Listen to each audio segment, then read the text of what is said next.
আসসালামু আলাইকুম রহমতুল্লাহি ওয়া বারাকাতুহু। প্রিয় শিক্ষার্থীরা কেমন আছো? আশা করি আল্লাহর অশেষ শুকরিয়া খুবই ভালো আছো। আমরা আজকে আমাদের দাখিল যে 26-এর অল ইন ওয়ান কোর্স প্রকাশিত হয়েছে বা পাবলিশ হয়েছে, ওই কোর্সের ম্যাথ ফ্রি ক্লাস করাবো। আজকের ক্লাসটা হলো তোমাদের সবার জন্য উন্মুক্ত। এর পরবর্তী ক্লাসগুলো হয়তোবা যারা কোর্সে এনরোল করবা তারা দেখতে পারবা। সো আজকের ক্লাসটা তোমাদের জাস্ট যাচাই করার জন্য যে তোমরা জানতে পারবা আজকের ক্লাসটা করার মাধ্যমে যে আমাদের আসলে কোর্সের ক্লাসগুলো কি ধরনের হতে যাচ্ছে, কোন লেভেলের হতে যাচ্ছে, যার মাধ্যমে তোমরা একদম দাখিলের প্রিপারেশন এখন থেকে নিতে পারবা। সো আমি তোমাদের জাস্ট এই কোর্সটা সম্পর্কে তোমাদের একটু বলি, যেন তোমরা আইডিয়া থাকো। অনেকে জানো, আবার অনেকে জানো না। অনেকে জানার পরে দ্বিধায় আসো যে কি ধরনের ক্লাস হতে পারে বা আসলে কি টাকাটা কি জলে যাবে কিনা। সো একটু ধারণা দিয়ে রাখি যে আজকের এই কোর্সটা বা অল ইন ওয়ান যে কোর্সটা, এই কোর্সে আমরা প্রায় 12টা সাবজেক্টের সার্ভিস তোমাদের দিব বা 12টা সাবজেক্ট তোমাদের পড়ানো হবে। সো যারা পড়াবে তারা কিন্তু খুবই খুবই অভিজ্ঞতা সম্পন্ন, যারা ম্যাক্সিমামই আমাদের দারুন্নাজাত সিদ্দিকিয়া কামিল মাদ্রাসার বর্তমান টিচার বা অভিজ্ঞ প্যানেল বা যে কোনো ধরনের তুমি সার্ভিসটা পাবা, হলো সবচাইতে বেস্ট একটা সার্ভিস পাবা আমাদের এই কোর্সের মাধ্যমে। সো এখন এই কোর্সে আমি যেহেতু তোমাদের ম্যাথ পড়াবো, সো আমি ম্যাথ নিয়ে বলি। এই কোর্সে আমাদের মেইন ফোকাস থাকবে ম্যাথের বেসিকটা স্ট্রং করা। দ্বিতীয় ফোকাস থাকবে এই বেসিকটা কাজে লাগিয়ে তুমি কিভাবে সিকিউ সলভ করবা এবং কিভাবে এমসিকিউ সলভ করবা। এই তিনটা ধাপে আমরা মূলত এই ম্যাথ বইটাকে সাজাবো প্রত্যেকটা চ্যাপ্টার বেসিসে। সো প্রত্যেকটা চ্যাপ্টারে আমরা প্রথমত ফোকাস দিব বেসিকে। এরপর বেসিক কমপ্লিট করার পরে আমরা প্র্যাকটিস করাবো বিগত বছরের বোর্ড কোশ্চেনগুলো সিকিউ। এরপরে আমরা বিভিন্ন শর্টকাটের মাধ্যমে এমসিকিউ কিভাবে তুমি সলভ করবা সেই এমসিকিউ ক্লাসটা আমরা করানোর চেষ্টা করব। সো বুঝতেই পারতেছো যে এই একটা কোর্সে তুমি যদি এনরোল করে ফেলো, তাহলে কিন্তু তোমার এই একটা কোর্সের মাধ্যমেই তুমি একদম দাখিলের প্রিপারেশন সহ তুমি নিয়ে নিতে পারো। আর প্রিপারেশন দাখিলের নেওয়া বলতে এমন না যে তুমি সম্পূর্ণ বইটার শুধুমাত্র ইম্পর্টেন্ট অংশগুলো তুমি পড়ে পরীক্ষায় প্লাস পেয়ে গেলা। সো সম্পূর্ণ বইয়ের ধারণা তুমি নেওয়ার জন্য অবশ্যই তোমার বেসিক স্ট্রং করতে হবে। আর বেসিক স্ট্রং করার জন্য তোমার কি করতে হবে? বেশি বেশি করে প্র্যাকটিস করতে হবে।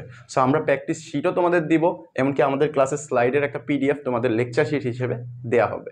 সো তুমি কিন্তু সকল ধরনের সার্ভিস আমাদের থেকে পাচ্ছ, তারপরও কি খুবই অল্প মূল্যে, মাত্র 1500 টাকায়। সো তুমি বুঝতে পারতেছো মাত্র 1500 টাকায় তুমি কিন্তু 12টা সাবজেক্টের একদম ভালো প্রিপারেশন তুমি নিয়ে নিতে পারতেছো। সো এই হলো কথা। সো যারা এনরোল করো নাই তারা অবশ্যই চেষ্টা করবে এনরোল করে ফেলতে। আর আজকের ক্লাসটা তোমাদের ফ্রি ক্লাস থাকবে, তোমরা সম্পূর্ণ দেখতে পারবা। সো আজকের ক্লাসে আমরা মূলত তোমাদের দাখিলের প্রথম যে চ্যাপ্টার, সিলেবাস অনুযায়ী প্রথম যে চ্যাপ্টার, সেটা হলো সেট এবং ফাংশন। এই চ্যাপ্টারের বেসিক ক্লাস হিসেবে আলোচনা করব। সো যারা একেবারে এই চ্যাপ্টারটা জীবনেও পড়ো নাই, জীবনে খুলে দেখো নাই বই, তারাও আজকের ক্লাসটা করতে পারবা। আশা করি তাদেরও মৃত্যুর আগ পর্যন্ত এই চ্যাপ্টার ভুলবা না। ঠিক আছে, তাহলে একটু মনোযোগ সহকারে দেখো, আশা করি ক্লিয়ার হয়ে যাবে। সো সাউন্ড শুনতে বা দেখতে কারো সমস্যা হচ্ছে কি এখনো? যদি একটু জানাও আমার জন্য সুবিধা হবে।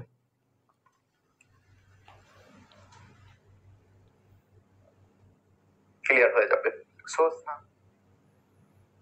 ওকে, মাহফুজ আহমেদ চৌধুরী জিজ্ঞাসা বলছো এখন দেখা যাচ্ছে। আচ্ছা, মামুনুর রশিদ জিজ্ঞাসা বলছো এখন ঠিক আছে। আচ্ছা আচ্ছা, সবাই বলতেছো ঠিক আছে, তাহলে আমরা মূলত ক্লাসটা শুরু করি।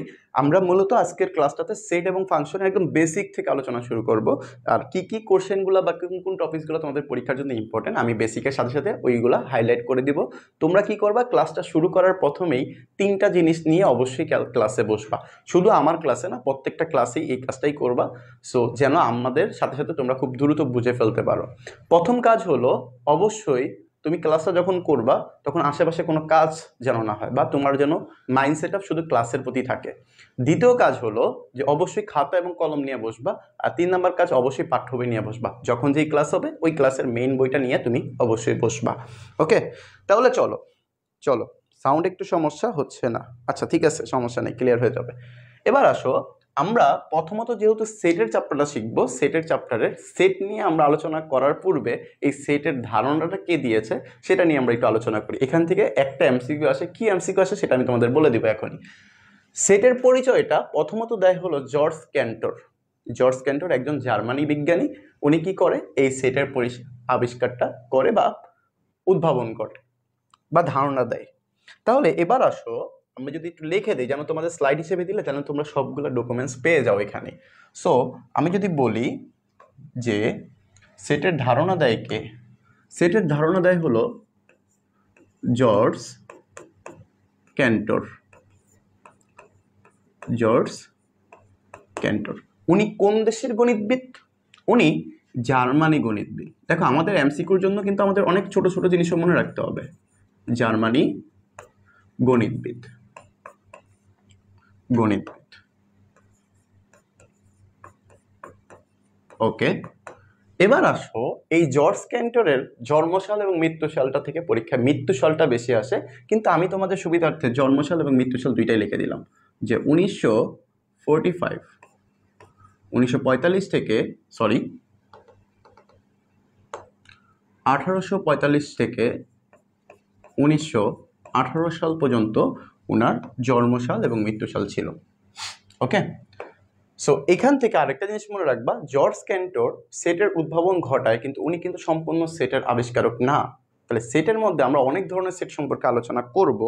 ওই সেটগুলোর মধ্যে কোন সেটটা উনি প্রথম আবিষ্কার করে বা উদ্ভাবন ঘটায় সেটা কিন্তু এমসিকিউতে আসে। সেটা হলো মনে রাখবা যে অসীম সেটের ধারণাটা উনি প্রথমে দেয়।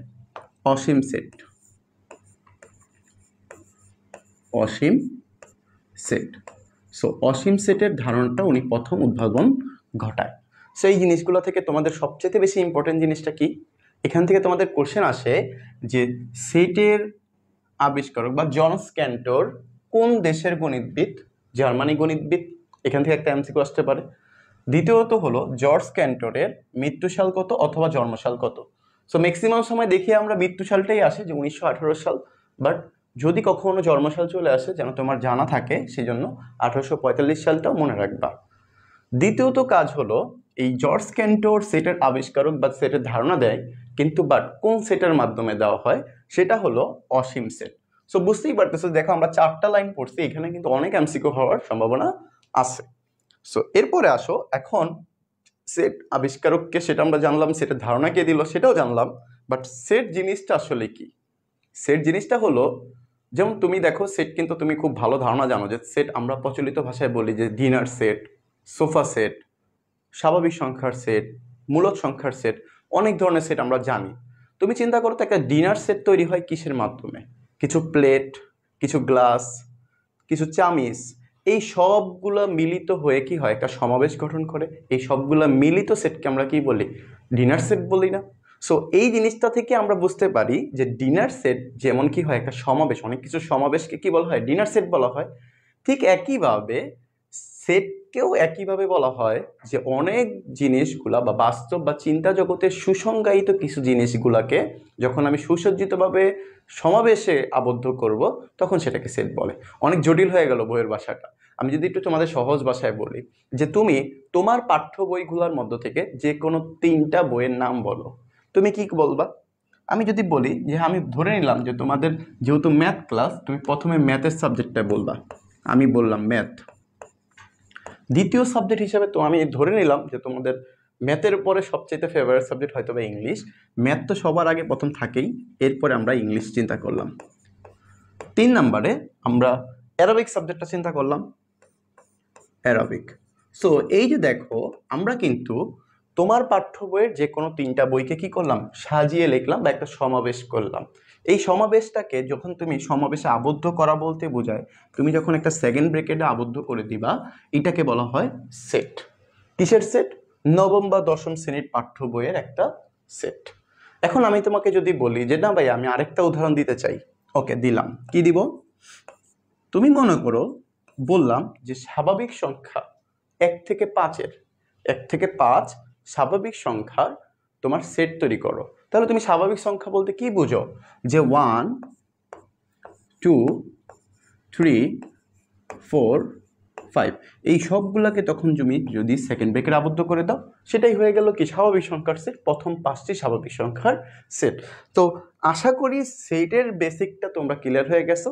সো এইখানে মোস্ট ইম্পর্টেন্ট পার্ট যেটা আমরা ভুল করি বা যেটা ভুল করা যাবে না সেটা হলো, দেখো আমরা কিন্তু সেটের মধ্যে সেকেন্ড ব্র্যাকেট ইউজ করতেছি। কোন ব্র্যাকেট ইউজ করতেছি? Second bracket. দ্বিতীয়ত হলো প্রত্যেকটা উপাদানের মাঝে মাঝে কি দিচ্ছি? কমা দিচ্ছি। 2টা পার্ট কখনোই ভুল করা যাবে না।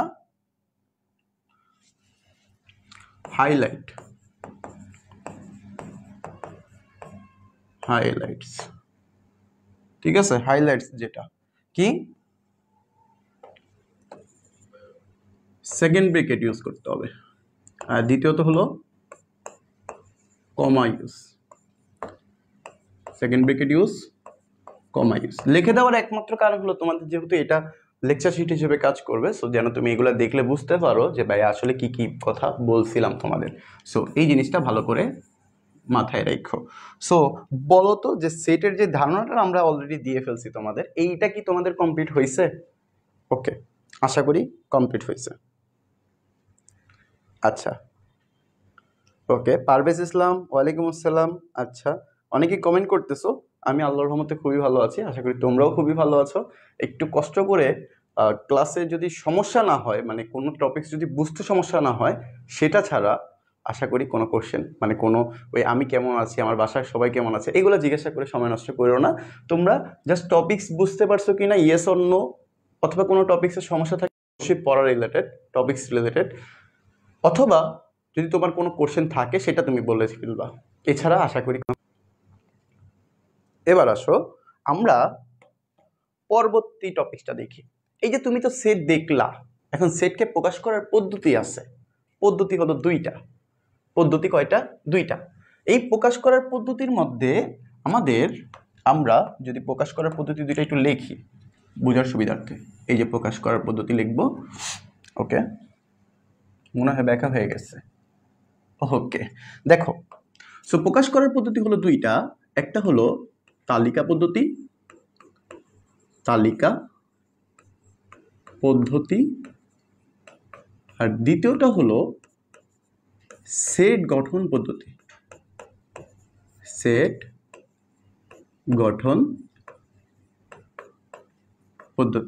সো বুঝতেই পারতেছো যে তালিকা পদ্ধতি বা সেট গঠন পদ্ধতি। এখন তালিকা পদ্ধতি কি, সেট গঠন পদ্ধতি কি, এগুলা থেকে কিন্তু অনেক ম্যাথ আসে। এখান থেকে তুমি কি কি পাইতে পারো, বা এখান থেকে ম্যাথ আসার পসিবিলিটি কত, বা কি কি মার্কসের ম্যাথ আসে। এখান থেকে এমসিকিউ আসতে পারে, এমসিকিউতে আসতে পারে, অথবা তোমাদের শর্ট কোশ্চেন আছে না, এস কিউ বললাম, শর্ট কোশ্চেন, অথবা তোমার সিকিউতে কতে আসতে পারে, সো এই জিনিসগুলো অবশ্যই তুমি বুঝতে পারছো, যেহেতু এতবার জায়গায় আসতে পারে এই প্রবলেম থেকে, তাহলে অবশ্যই এই টপিকসটা ইম্পর্টেন্ট। তাহলে এবার আসো এই টপিকসটা সম্পর্কে আমরা একদম ভালোভাবে ধারণা নিই। তালিকা পদ্ধতি বলতে সহজে তুমি চিন্তা করবা যে শর্ত থাকবে না। তালিকা পদ্ধতি বলতে কি থাকবে না, কোনো ধরনের শর্ত থাকবে না, যা সহজে মনে রাখবা যে শর্তহীন, আর এটা হলো শর্ত থাকবে, কি থাকবে, শর্ত থাকবে। এই দুইটা জিনিস জাস্ট ভালো করে মাথায় রাখবা। সো এই দুইটা জিনিস যদি তুমি ভালো করে মাথায় রাখো, তাহলে তোমার কোনোদিনই তালিকা পদ্ধতি কোনটা আর সেট গঠন পদ্ধতি কোনটা এটা তুমি ভুল করবা না। এবার আসো আমরা যদি একটা উদাহরণ দিয়ে মাধ্যমে দেখাই, যে আমি তোমাকে একটু আগে বলছিলাম যে সেটকে তুমি যখন প্রকাশ করবা তখন দুইটা জিনিস মেনটেন করবা, একটা হলো কমা কমা দিয়ে দিয়ে লিখবা, আর সবগুলাকে কি করবা, সেকেন্ড ব্র্যাকেট দিয়ে লিখবা। সো এখানে যদি আমি তোমাকে এখন নর্মালি বলি যে ভাইয়া তুমি আমাকে বলো যে 5টা স্বাভাবিক সংখ্যার সেট কত, একটু আগে আমরা যেটা লিখছিলাম ওইটাকে যদি আমি এভাবে লিখি যে 1 2 3 4 এবং 5, এই যে লিখলাম, এটা কিন্তু এখনো সেট হয় নাই। এখন আমি যখন এটাকে সেকেন্ড ব্র্যাকেটে আবদ্ধ করব তখন এটা কি হয়ে গেল, সেট হয়ে গেল। এই যে প্রত্যেকটা কমা কমা দিয়ে যে লিখলাম এগুলোকে বলা হয় উপাদান। কি বলা হয়, উপাদান। সো উপাদান কোনগুলো আশা করি ক্লিয়ার হয়ে গেছো, যে এখানে উপাদান আছে কয়টা, 5টা উপাদান আছে। তুমি দেখো তো এখানে কি কোনো শর্ত আছে যে 5 থেকে বড় হইতে হবে, 5-এর ছোট হইতে হবে, এরকম কোনো শর্ত আছে এখানে? কোনো ধরনের শর্ত নাই। তাহলে যেহেতু এখানে কোনো ধরনের শর্ত নাই, তাহলে এই জিনিসটাকে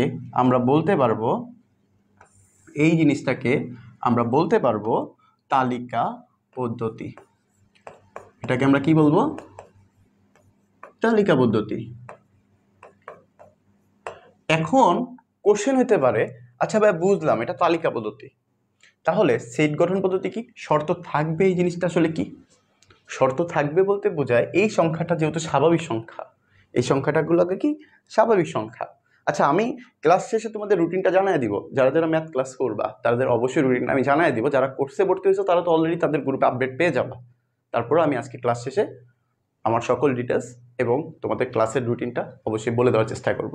সো একটু ক্লাসে মনোযোগ দাও, কোনো সমস্যা থাকলে সেটা অবশ্যই প্রকাশ করো, বা কোনো কিছু জানার থাকলে সেটা জানার চেষ্টা করো। ওকে, সো এটা হলো আমাদের কি তালিকা পদ্ধতি। সো এবার সেট গঠন পদ্ধতি তাহলে কি? সেট গঠন পদ্ধতি বলতে বোঝায়, মনে করো সাপোজ আমি এই জিনিসটাকে এক্স ধরলাম, এক্স যেন এক্স এর মানগুলা স্বাভাবিক সংখ্যা, এই স্বাভাবিক সংখ্যাকে প্রকাশ করা হয় এন দ্বারা। এটা আমরা আরো ভালো করে শিখবো সামনে। জাস্ট আমি বলি যে এক্স হলো স্বাভাবিক সংখ্যা, বা আমি এখানে জটিল না করে সহজে বলে দিই এক্স হলো স্বাভাবিক সংখ্যা, এক্স হলো স্বাভাবিক সংখ্যা। ওকে, এবং স্বাভাবিক সংখ্যা বললে তবে অনেক সংখ্যা, এক থেকে একদম ইনফিনিটি পর্যন্ত, তুমি কি গুণে শেষ করতে পারবা না। তাহলে এক্স স্বাভাবিক সংখ্যা, বাট আমাদের এখানে শর্ত আছে, শর্তটা দিই এবং বলে দিলাম যে এক্স এর মান, এক্স মানে তো স্বাভাবিক সংখ্যা, এই এক্স এর মানটা তোমাকে আমি বলে দিলাম যে 5 থেকে ছোট হবে, 5 থেকে ছোট হবে। এটাকে আমি মনে করো আর ইজ ইকুয়াল টু বললাম। কি বললাম? আর ইজ ইকুয়াল টু। এই যে তুমি এখানে একটু খেয়াল করো, এখানে তুমি একটু খেয়াল করো, এই যে তোমার একটা শর্ত আছে, এখানে কি আছে? একটা শর্ত আছে। এখানে তুমি কি বলছো যে এক্স স্বাভাবিক সংখ্যা এবং শর্তটা কি দিছো? 5 থেকে ছোট হইতে হবে। এখন তুমি চিন্তা করো 5 থেকে ছোট সংখ্যা, 5 থেকে ছোট সংখ্যা কে আছে? 1 2 3 4 5। 5 থেকে ছোট সংখ্যা মানে কি 1 2 3 4 5 আসবে? আসলেই না, 1 2 3 4 পর্যন্ত আসবে। কারণ কি? তুমি দেখো, ওকে 1 2 3 4। এখন যদি আমাকে এখানে সমান বলতো তাহলে আমি কি করতাম? আমি 5 নিয়ে আসতাম, এই যে আলাদা করে দিলাম। ইজি না? দেখো, তো তুমি দেখে কিন্তু বুঝতে পারতেছো যে ভাই এটা একটা শর্ত আছে, মানে কি এটা সেট গঠন পদ্ধতি। এটাতে কোনো ধরনের শর্ত নাই, একদম সুন্দরভাবে সাজানো আছে, এটাকে বলা হয় তালিকা পদ্ধতি। তাহলে মেইন টপিক কি? শর্তহীন এবং শর্ত থাকবে। সো আমরা যদি আরো কিছু প্র্যাকটিস করি আশা করি তোমাদের ক্লিয়ার হয়ে যাবে। ওকে, সো আমরা একটু প্র্যাকটিস শিট রাখি, যে প্রকাশ পদ্ধতিতে প্র্যাকটিস করি। আমি যদি তোমাকে বলি যে ওকে, আচ্ছা আমরা প্র্যাকটিস করার পূর্বে আমরা কিছু ইম্পর্টেন্ট টপিকস আছে, যে গুরুত্বপূর্ণ অংশ এখানে কিছু জানি, তাহলে আশা করি আরো আরো ভালোভাবে শিখতে পারবা তুমি। সো এখানে তুমি খেয়াল করো, আমরা কিছু প্রতীক শিখবো, যেমন এন, এই এন। এরপরে আমরা শিখব কিউ, এরপর আর, এরপর জেড। এই 4টা জিনিস আমাদের খুবই ইম্পর্টেন্ট টপিকস। এবার আসো এই 4টা টপিকসে কোনটাকে কি বলে? এই এন বলতে বোঝায় স্বাভাবিক সংখ্যা, স্বাভাবিক সংখ্যা,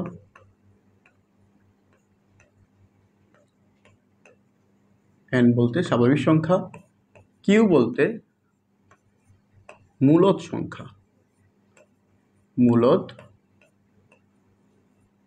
সংখ্যা, আর বলতে বাস্তব সংখ্যা, বাস্তব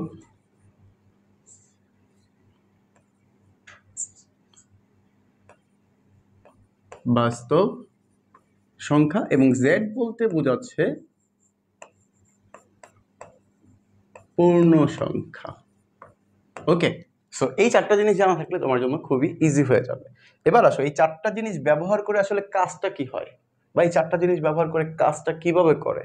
এবার আসো আমি যদি প্রশ্ন প্র্যাকটিস করাই কিছু, যে আমি বললাম যে এ ইজ ইকুয়াল টু, প্রথম কোশ্চেন, ঠিক আছে, এ ইজ ইকুয়াল টু এক্স যেন এক্স বিলংস টু এন। ওকে, এখানেও আমি একটু দেখাই তোমাদের, এখানে একটা জিনিস আছে, সেটা হলো এই চিহ্নটা, এটা কিন্তু ই না, এটা ই এর মতো দেখতে, অনেকটা বেঁকানো হেলানো তো। সো এই জিনিসটাকে আমরা বলবো, এই জিনিসটাকে আমরা বলবো বিলংস টু। এই জিনিসটা অর্থ হলো belongs to, belongs to. So এই বিলংস টু মানেটা কি আসলে? এই বিলংস টু বলতে বোঝায় অন্তর্ভুক্ত। কি বোঝায়? অন্তর্ভুক্ত। ভুক্ত। ওকে ভাইয়া, আচ্ছা অন্তর্ভুক্ত যদি হয় তাহলে অন্তর্ভুক্ত জিনিসটা কি? আমি যদি বলি যে x belongs to A, x belongs to A, এটা দ্বারা কি বোঝাচ্ছে আসলে যে এক্স এর উপাদানগুলা কার অন্তর্ভুক্ত? এর অন্তর্ভুক্ত।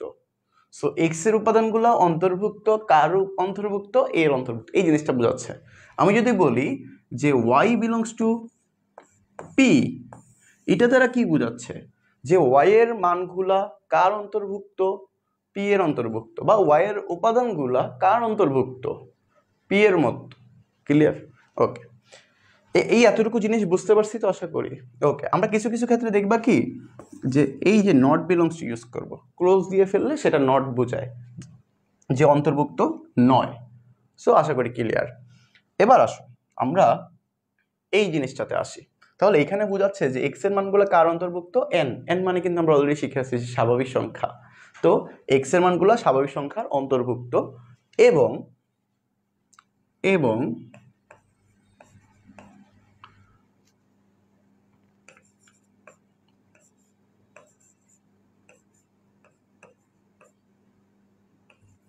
এরকম বললাম যে 5 থেকে বড়, 15 থেকে ছোট।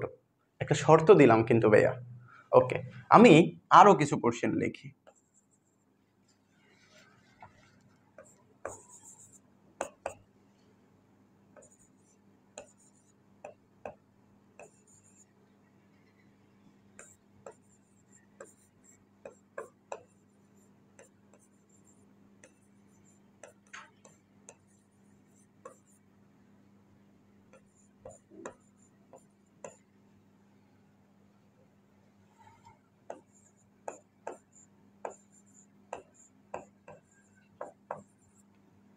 ওকে, এবার খেয়াল করো আমরা এখানে কিভাবে সলভ করি।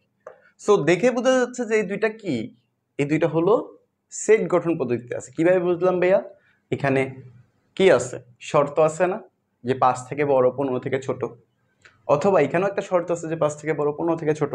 সো শর্ত থাকলে সেটাকে আমরা জানি যে সেট গঠন পদ্ধতি। তো আমি এতটুকু শিওর যে এটা তোমরা সবাই ধরতে পারছো যে এটা হলো সেট গঠন বা set builder, set builder system. Okay, আচ্ছা তাহলে এখান থেকে আমাকে যদি বলে তালিকা পদ্ধতিতে প্রকাশ করো, সেক্ষেত্রে তুমি কিভাবে বের করবা? তুমি প্রথমে দেখবা কি আছে এখানে, এন আছে। এন মানে কি? তোমার 1 2 3 4 5 6 এগুলাই তো। সো তুমি কি 1 2 থেকে শুরু করতে পারবা? না, এখানে শর্ত কি বলছে? 5 থেকে বড় হবে, 15 থেকে ছোট হবে। তাহলে 5 থেকে বড়, 15 থেকে ছোট কে কে আছে? 5 তো নিতে পারবো না, বড় লাগবে। তাহলে 6 7 8 9 10 11 12 15। ওকে, শেষ। সো দ্বিতীয়টাতে আসলে আবার দেখতেছি শর্তটা কি? মৌলিক সংখ্যা। মৌলিক সংখ্যা কোনগুলা? মৌলিক সংখ্যা হলো এমন সকল সংখ্যাগুলা যেগুলো 2 থেকে বড় অথবা 2 এর সমান। এমন সকল সংখ্যা অন্য কোনো সংখ্যা দ্বারা কি করা যাবে না, এগুলাকে ভাগ করা যাবে না। তাহলে তুমি চিন্তা করো, 5 নেওয়া তো যাবে না। 6, 6 কি মৌলিক সংখ্যা? না, 3 দুগুণে 6, 2 দিয়ে ভাগ করা যায়। 7, 7 কিন্তু একটা মৌলিক সংখ্যা। তাহলে 7, 8 মৌলিক সংখ্যা না, 9 মৌলিক সংখ্যা না, কিন্তু 11 একটা মৌলিক সংখ্যা, 13 একটা মৌলিক সংখ্যা, 14 আর 15 মৌলিক সংখ্যা না। সো এই যে তুমি যেটা বের করছো, এটাকে কি বলা হয়? এটাকে বলা হয় রোস্টার সিস্টেম। রোস্টার মানে তালিকা বা ট্রাইবুলার সেট। ঠিক আছে? সো ঠিক একইভাবে এটা ক্লিয়ার। এবার আসো, এই যে প্রকাশ পদ্ধতি নিয়ে যদি কোশ্চেন আসে আমরা করতে পারবো না? ইনশাল্লাহ করতে পারবো। এবার আসো আমরা কিছু সেট সম্পর্কে জানি, তো প্রথমত যে সেটগুলো সম্পর্কে জানবো সেটা হলো সসীম সেট, অসীম সেট। এই যে অসীম কথাটার সাথে মনে আছে তো, এই অসীম সেটের কিন্তু প্রথম উদ্ভাবন ঘটে এই সেট জগতের মধ্যে। সর্বপ্রথম জর্জ কেন্টর কোন সেটের আবিষ্কার করে বা কোন সেটের ধারণা দেয়? এই অসীম সেটের ধারণা দেয়। সো আমরা এটা দিয়ে প্রথমে শুরু করব। তো সসীম এবং অসীম সেটের মধ্যে খুব সহজে, যেন তুমি খুব সহজে মনে রাখতে পারো, এই জন্য আমি বলি যে সসীম সেট হলো গণনা করা যায়। সসীম সেট মানে কি? গণনা করে শেষ করা যায়। বাট অসীম দেখলে বুঝা যাচ্ছে যে অসীম মানে কি? যেটা শেষ নাই। তো যেটা তুমি গণনা করে শেষ করতে পারবে না সেটাকে তুমি অসীম সেট বলবা। তাহলে আসো সসীম সেটের বলতে, ওকে ওকে, হ্যাঁ হ্যাঁ, এই যে 15 হবে না, তো তোমরা সচল আছো দেখা যাচ্ছে। একে, গুড। সো এখানে কি আসবে না, 15 কিন্তু আসবে না। কারণ কি, এখানে 15 আসলে আমাকে বলছে কি 15 থেকে ছোট, যদি এখানে সমান বলে দিত সেই ক্ষেত্রে আমাদের 15 আসতো। ওকে, আচ্ছা এবার আমি সমান করে দিছি, সেই জন্য এখানে 15 বসাইছি। ওকে, এবার আসো। সো সসীম এবং অসীম সেট বলতে কি বোঝায়? সসীম সেটের জন্য সহজে মনে রাখবা কি, যে সসীম সেট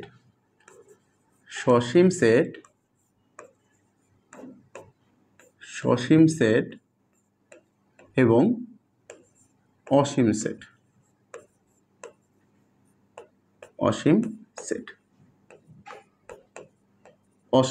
ওকে। সো সসীম সেটের জন্য তুমি সহজে মনে রাখবা কিভাবে? তুমি তো আর সবগুলোর সংজ্ঞা মুখস্থ রাখতে পারবে না, বা তোমাদের পরীক্ষার সংজ্ঞা আসবেও না, বাট তুমি দেখে যেন বলতে পারো এটা সসীম সেট, এটা অসীম সেট। এর জন্য তুমি সহজে মনে রাখবা যে সসীম সেট বলতে বোঝায় গণনা করা যায়।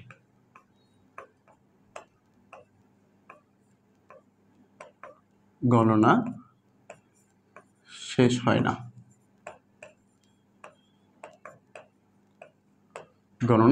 না। সো সবচাইতে ভালো হবে যদি তুমি একটা উদাহরণের মাধ্যমে দেখো। সো আসো আমরা উদাহরণ প্র্যাকটিস করি একটা। উদাহরণটা হলো যে কোশ্চেন।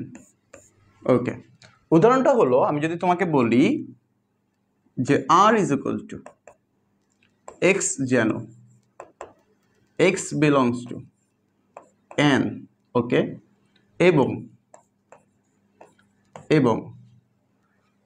x এর মান 5 থেকে ছোট। ঠিক একই কোশ্চেন যদি আমি আবার করি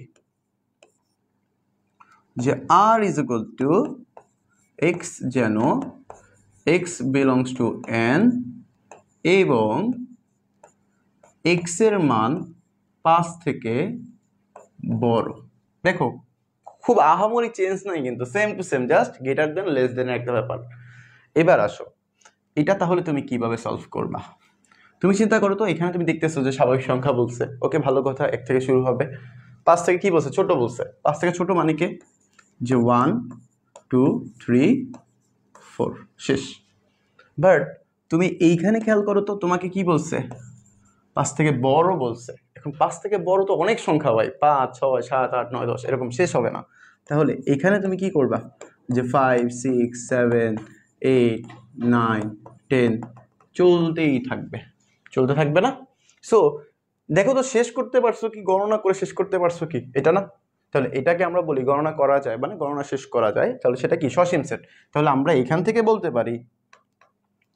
আমরা বলতে পারি যে এই অংশটা, আচ্ছা সেকেন্ড ব্র্যাকেট দিলে আবার অন্য কিছু মনে হবে। আমরা যদি বলি ওকে এই অংশটা হলো সসীম সেট, এই অংশটাকে আমরা কি বলবো?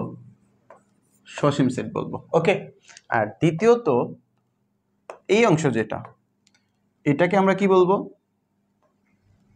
এটাকে আমরা অসীম সেট বলবো। অসীম সেট। তাহলে বলো সসীম সেট এবং অসীম সেট আশা করি ক্লিয়ার হয়েছে না তোমরা? একটু জানাও তো আমাকে, সব দেখা যাচ্ছে তো না? অসীম সেট এবং সসীম সেট দেখা যাচ্ছে?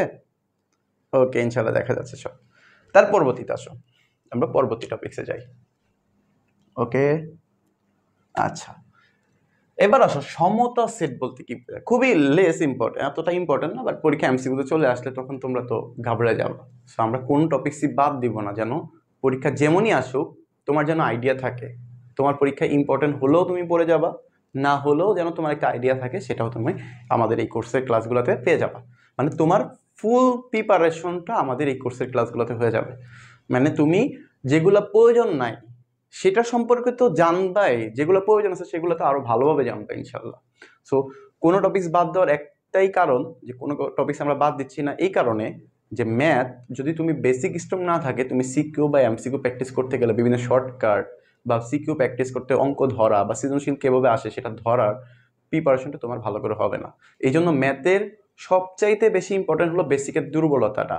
এই বেসিকের দুর্বলতাটা তোমার প্রিপারেশনটা ক্লিয়ার করতে অনেক বাধা দিবে। সো বেসিকের দুর্বলতা ক্লিয়ার করার জন্য আমরা মূলত প্রথমত কি করি, বেসিকের উপরে একটা জোর দিচ্ছি, যেন আমরা পরবর্তীতে সিকিউ বা বইয়ের ম্যাথগুলো যখন আমরা সলভ করতে যাব তখন তোমাদের জন্য হেল্প হয়। ওকে, তাহলে এবার আসো সমতা সেট। সমতা সেট, সমতা বোঝা যাচ্ছে যে সমতা মানে কি দুইটা সেট থাকবে, দুইটা সেটের মধ্যে সমতা থাকবে, মানে সমান সমান কিছু থাকবে। সো একদম সহজ কথা এটাই বলছে যে সমতা সেট বলতে বোঝায়, আমি যদি তোমাকে বলি যে এ একটা সেট, আমি যদি বলি এ একটা সেট, এই সেটে উপাদান আছে মনে করো 1 2, আবার বি আরেকটা সেট। সো এটা না, আমি এখানে লিখি এই 1 2 কে যদি আরেকটা সেট হলো 2 আর 1, বি আরেকটা সেট কি 2 আর 1। দেখো উপাদানগুলো কি সেম না, 1 আর 2 1 আর 2 সেম আছে তো, আগে পরে হোক সেম তো, তাহলে এই দুইটা কি সমান সেট, এই দুইটা কি সমান সেট। এখন আবার এমনও হইতে পারে, এটা এমনও থাকতে পারতো যে 1 2 2 2 দুইবার আছে, থাকুক না, তুমি দেখবা যে তোমার উপাদান কে আছে 1 আর 2 না, এই 1 আর 2 কি এটার মধ্যে আছে, হ্যাঁ আছে, তাহলে এই দুইটা হলো সমান সেট বা সমতা সেট। কথা ক্লিয়ার কিনা জানো, যে এটা এবং এটা, এমনকি আমাদের এই যে এটা, এই তিনটাই কি সমতা সেট। ওকে, আচ্ছা এখানে তাহলে এইটা বলো, আমরা যদি বলি যে a ইজ ইকুয়াল টু বা p ইজ ইকুয়াল টু 1 2 3 আর q ইজ ইকুয়াল টু 2 3 5, এই দুইটা কি সমতা সেট? না, এই দুইটা কিন্তু সমতা সেট না। দেখো সবগুলা সেট কিন্তু একটার মধ্যে নাই, বাট এমনও যদি হয়তো যে r ইজ ইকুয়াল টু 2 3, সেটাও কি সমতা সেট ওর সাথে? দেখো তো এটার সমতা সেট কে কে, এটার সমতা সেট কি এটা হবে? দেখো তো এটা কি হওয়ার কোনো চান্স আছে? এটা কি হওয়ার কোনো চান্স আছে? না, কারণ কি 2 আর 3 আছে বাট 5 নাই, মিলবে না, সবগুলা মিলতে হবে, একটা বা দুইটা মিললে হবে না, সবগুলার সাথে সবগুলা মিলতে হবে।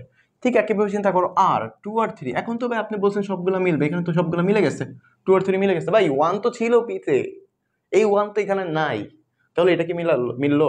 মিললো না, তাহলে এটাও কিন্তু সমতা সেট হবে না। আশা করি ক্লিয়ার সমতা সেট। ওকে, হ্যাঁ অবশ্যই ভিডিও পাওয়া যাবে ভাইয়া, অবশ্যই ভিডিও পাওয়া যাবে।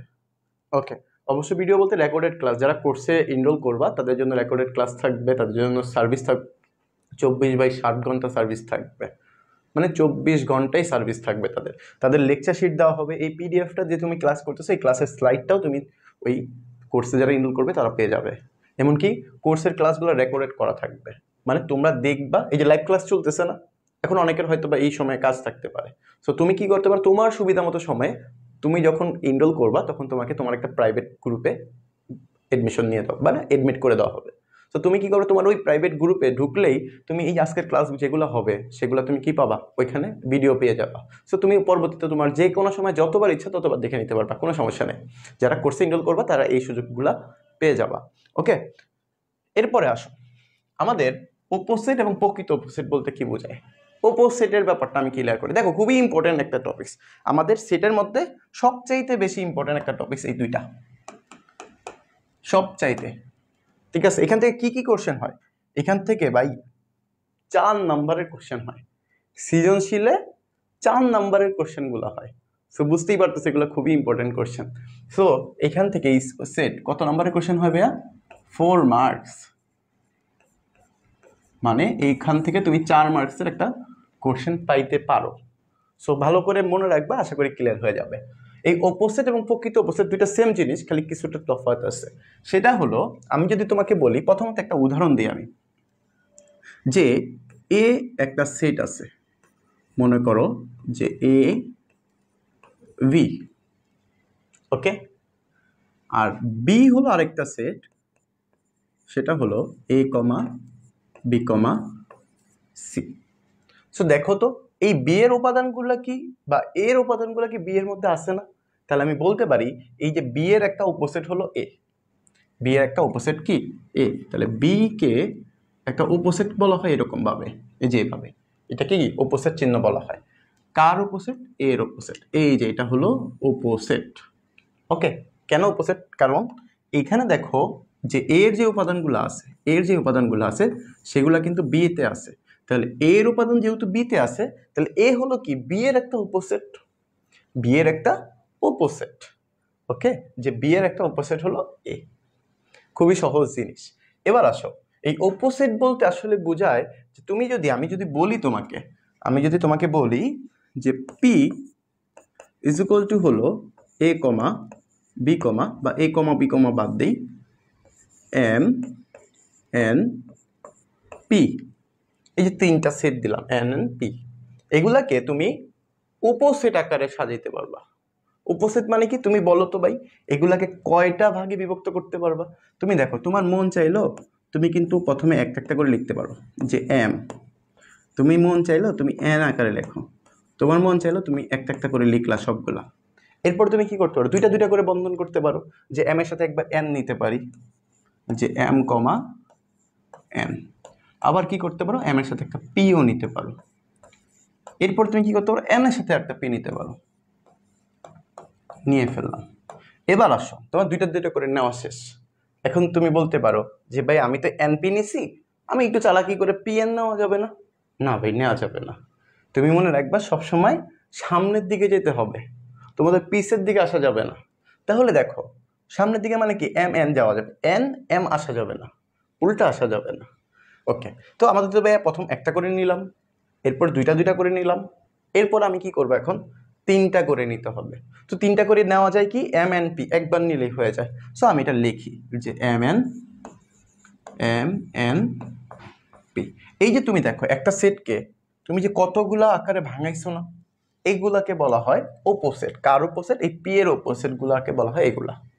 সো এই যে গড়, এই যে এই অংশটা, এই যে যে অংশটা, এই যে এই অংশটা, ওকে, সো এই অংশটাকে বলা হয় কি, পি এর অপোজিট। ওকে, পি বলতে এই যে পি সেট, এই পি এর অপোজিট। এখন বুঝলাম আমরা পি এর অপোজিট বলতে আসলে কি বোঝায়। ওকে ওকে ওকে, আচ্ছা, পি এর অপোজিট আমরা ব্যাপারটা ক্লিয়ার হলাম। বাট এবার প্রকৃত অপোজিট বলতে আসলে কি বোঝাচ্ছে? প্রকৃত বলতে ভাইয়া সেম এটাই থাকবে, দেখো। ওকে, আমি যদি একটু দেখাই,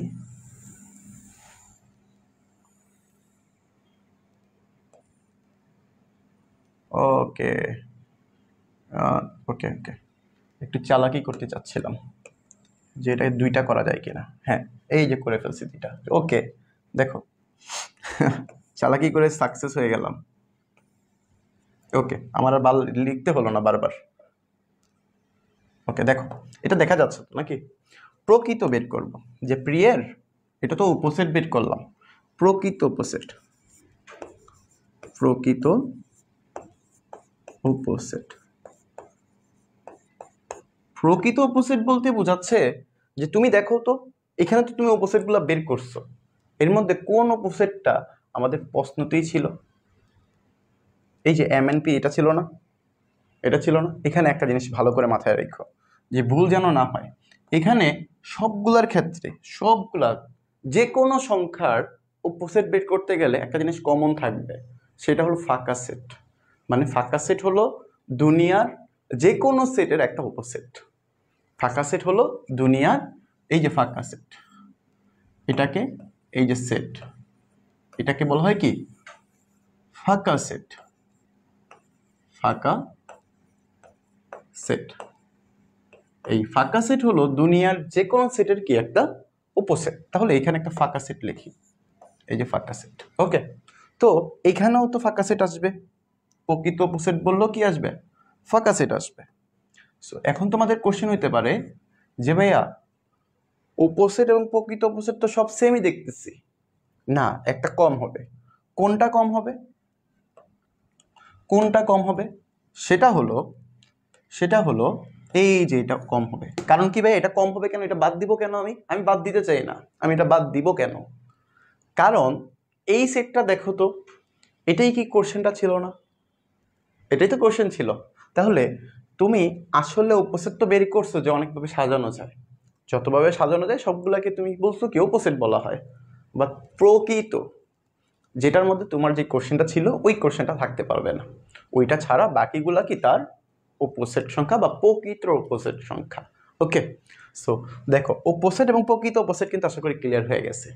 সো এখান থেকে আমাদের 4 নম্বরের পরীক্ষায় আসে, বাট কখনো কখনো এমসিকিউ আসে। এখন এমসিকিউতে যদি আসে আমাদের, সেক্ষেত্রে কিন্তু আমাদের এত সময় থাকবে না যে এত বড় বড় অঙ্ক করে তারপরে গুনে ফেলা যে কয়টা হয় উপাদান। যেমন আমি যদি তোমাকে বলি যে পি এর উপাদান আছে কয়টা, 3টা। এখন পি এর অপোজিট সংখ্যা কয়টা, তুমি গুনবা 1টা 2টা 3টা এরকম করে করে 8টা। আমি যদি বলি প্রকৃত অপোজিট কয়টা, তাহলে 1টা 2টা 3টা এরকম করে 7টা। সো তুমি এমসিকিউতে চালাকি করার জন্য তোমার কিছু শর্টকাট জানা থাকতে হবে, তাহলে তুমি খুব দ্রুত এগুলা করে ফেলতে পারবে। সো এমসিকিউর জন্য তোমার শর্টকাটটা আমি বলি। ওকে, স্লাইড নেই। ওকে, সো এখানে এমসিকিউর জন্য যদি আসে, আমি যদি একটু ঘর টানি, দেখো অপোজিট এবং প্রকৃত অপোজিটের জন্য এমসিকিউ শর্টকাট অপোজিট অপোজিট। আচ্ছা, এমসিকিউ শর্টকাট লিখে রাখি এখানে যেন তোমরা পরবর্তীতে বুঝতে পারো। এমসিকিউ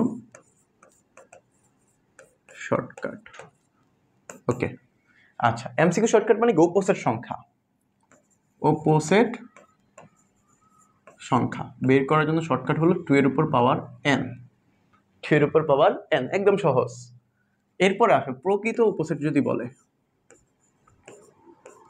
প্রকৃত অপোজিট সংখ্যা,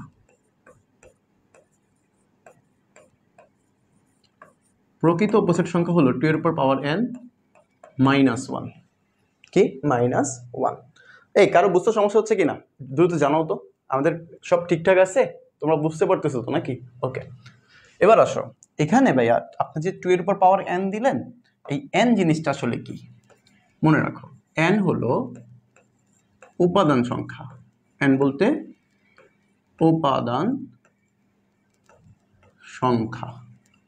আমরা একদম বেসিক ধরে ধরে শেখাচ্ছি, যেন জীবনেও যদি কেউ এই সেট ফাংশনের চ্যাপ্টারটা না পড়ে থাকো, আজকেই প্রথম খুলে দেখছো আর আজকেই ক্লাসটা দেখতেছো, তোমাদের জন্য যেন একদম সহজ হয়ে যায়, এইভাবে দেখানোর চেষ্টা করতেছি। এমনকি তুমি দেখো আজকের ক্লাসটা যদি তোমরা 9-এর কেউ দেখে থাকো, ক্লাস 6-7 থেকে যদি কেউ দেখে থাকো, তারাও আশা করি খুব সহজে বুঝে ফেলতে পারবা। ওকে, তাহলে এবার আসো আমরা যদি একটা এক্সাম্পল দিই। এখানে যে একটা এমসিকিউ আসছে, মনে করো এমসিকিউটা আসছে কি, যে আমি বললাম যে m = 1 2 3 4, কয়টা? 4টা। এখানে তোমাকে মনে করো বললো, তোমাকে 2টা কোশ্চেন করলো। একটা হলো প্রকৃত অপোজিট, প্রকৃত অপোজিট, দ্বিতীয়ত হলো অপোজিট। ওকে, আচ্ছা, এখন তুমি তো শর্টকাট জানো যে ভাইয়া এখানে উপাদান আছে কয়টা? 4টা। দেখো কত তাড়াতাড়ি হয়ে যায়। এখানে উপাদান কয়টা দেখতেছো? 4টা। আমি জানি প্রত্যেকটা কমার মাঝখানে যে সংখ্যাগুলো থাকে এগুলোর একটা উপাদান বলা হয়। তাহলে এখানে উপাদান আছে কয়টা? 4টা। তো এখানে প্রকৃত অপোজিট এবং অপোজিট। প্রকৃত অপোজিট বা অপোজিট, অপোজিটের জন্য সূত্র জানো তুমি 2 এর উপর পাওয়ার n। এই n মানে কি? উপাদান সংখ্যা। উপাদান আছে কয়টা? 4টা। তাহলে তুমি 2 এর উপর পাওয়ার 4 বসায় দাও, করলে কত আসবে? 16। আচ্ছা, প্রকৃত অপোজিট কি ছিল?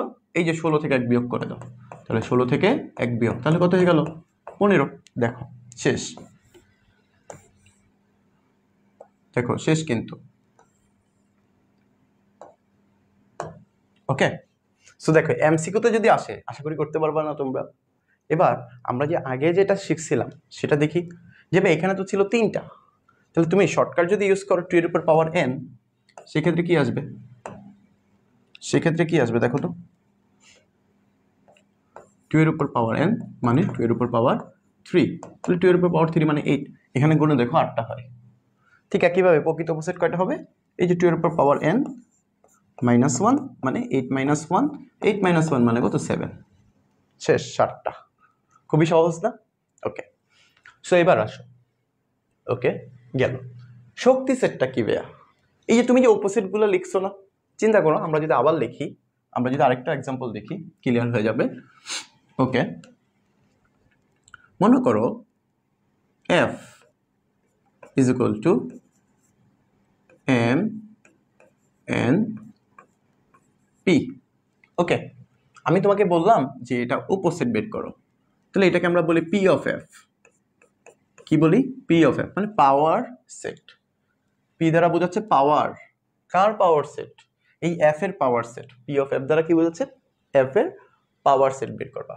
তো তোমার এই পাওয়ার সেট বা লিখলাম না মনে করো, তুমি কি করো, তুমি এটার পাওয়ার সেট মানে এটার উপসেট সংখ্যাগুলো বের করো। আমরা কিন্তু অলরেডি শিখেছি উপসেট সংখ্যা কেমনে বের করে। কি করতে হয়? প্রথমে একটা একটা করে লিখতে হয়। লিখলাম এম এন পি, এরপরে কি করতে হয়? দুইটা দুইটা করে লিখতে হয়। তাহলে এম এর সাথে একবার এন নেই, এম এর সাথে এন, এম এর সাথে পি, আবার এন এর সাথে পি। এরপরে আমরা কি করতে পারি? তিনটা তিনটা করে লিখতে পারি, এম এন পি, এরপর একটা ফাঁকা সেট আসবে। এগুলা কি বলি আমরা? অপোজিট বলি না? এখন এই অপোজিট গুলাকে যদি তুমি একটা সেটের মধ্যে আবদ্ধ করো, যদি তুমি একটা সেটের মধ্যে আবদ্ধ করে দাও বা সেকেন্ড ব্র্যাকেটের মধ্যে আবদ্ধ করে দাও, তখন সেটা হয়ে যাবে কি? শক্তি সেট। কি সেট? শক্তি সেট বা পাওয়ার সেট। দেখো খুবই ছোট ছোট জিনিস কিন্তু, বা মনে রাখা যায় অনেক কঠিন এমন না। আমি তোমাদের চেষ্টাই করতেছি খুব সহজে যেন তুমি মনে রাখতে পারো। সেই যে শক্তি সেটকে আমরা প্রকাশ করি পি অফ এফ। এফ কেন দিছি? কারণ এই যে এখানে এফ ছিল, তাহলে পাওয়ার এফ। তাহলে শক্তি সেট কার শক্তি সেট? এফ এর শক্তি সেট। কিভাবে? এই যে পাবে। ওকে, আচ্ছা ক্লিয়ার আশা করি সবার। বলো তো সবার ক্লিয়ার কি না? Okay clear. এরপরে আসো আমাদের আরো কিছু সেট আছে, যে সংযোগ সেট, ছেদো সেট, অন্তর সেট। সো এগুলো সম্পর্কে আমরা একটু জানি যে সংযোগ সেটটা কি। সংযোগ সেট হলো ইউনিয়ন সেট। কি বলবো আমরা? ইউনিয়ন। ওকে, ইউনিয়নটা দেখতে কেমন ভাইয়া? ইউনিয়নটা দেখতে হলো অনেকটা এরকম। এটা কিন্তু ইউ না, এটা হলো ইউর মতো দেখতে, বাট ইউ না। এটা ভালো করে খেয়াল রেখো, এটা কিন্তু আমরা ভুল করব যে এটা ইউ না, এটা হলো ইউর মতো দেখতে, এটা প্রতীক।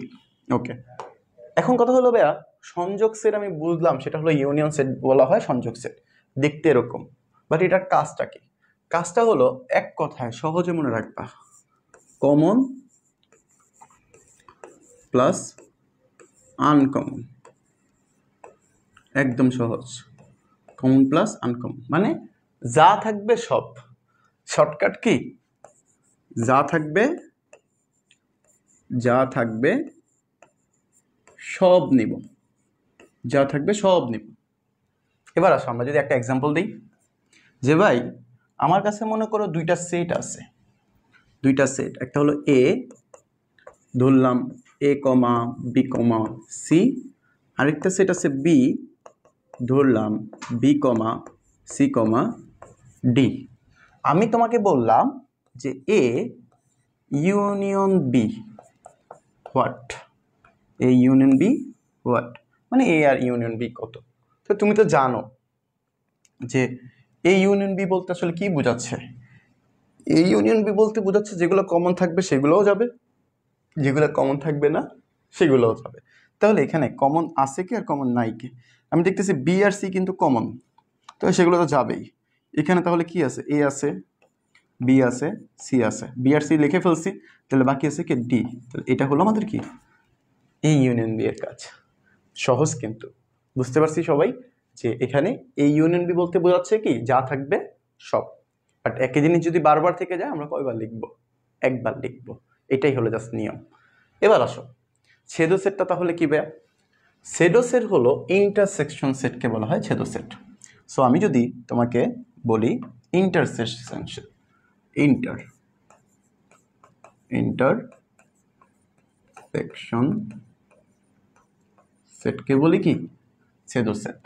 ওকে, তাহলে এবার আসো এই ছেদো সেটকে প্রকাশ করে কি দ্বারা? এই যে উল্টা ইউর মতো দেখতে, এটা কিন্তু ইউ না, বা এটা উল্টা ইউ না, এটা কি? ইউর মতো দেখতে, প্রতীক। ওকে, আমি এটা একটু হাইলাইট করে দিই।